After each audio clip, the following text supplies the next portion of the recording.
Шәткә ул китапханәсе, Теләче информ мәгълүмат үзәге һәм Теләче җирлек ара китапханәләр шелтәре игълан иткән «Тарихны онытмыйк» иҗади бәйгесенә тәкъдим итә.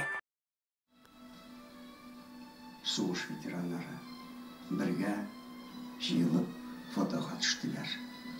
Шәүземне ветераннарның иң өлкәннән Соба якларында Шәткә авылында 1914 елда туган Ян Улов Кыям абыйдан башлый.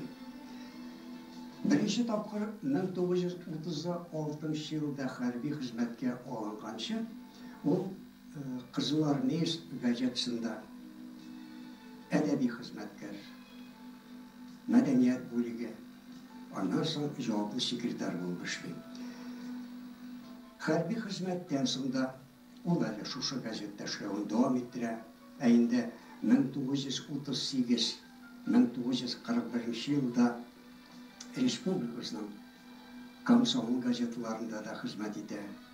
Һәм Бөек Ватан сугышы башлангач, ул фронтка алына. Һәм 1950 елга кадәр хәрби хезмәтен дәвам итә.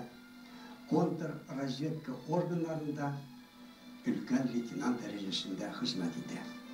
Батырлык өчен медале белән бүләкләнә.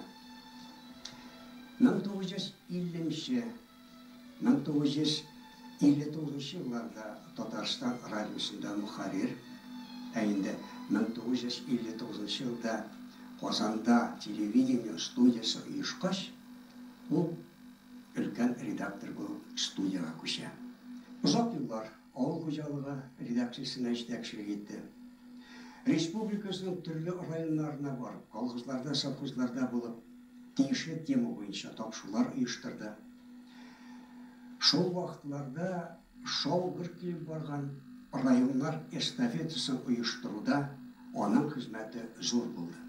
Гадәттә бит тапшыруга катнашучыларны чакыра.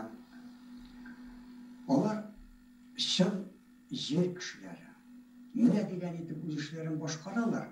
Ләкин аны бит әле кеше алдында матур итеп сөйләп тә күрсәтергә кирәк.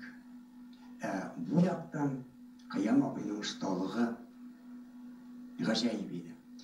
Ул тапшыруга әзерләнә алдыннан кешеләр белән очраша.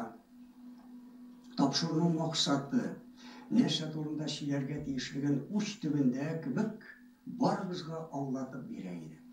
Шуннан соң инде тапшыруда катнашучылар да үзләренең каушауларын оныталар иде. Менә дигән итеп тапшыруда сөйләп чыгалар иде. Кыям абыйның үрнәк алырлык эш алымы, үзенең вадилеге, итәгатьлеге шул кадәр ипле кеше иде. Аңа сокланмыйча мөмкин түгел иде.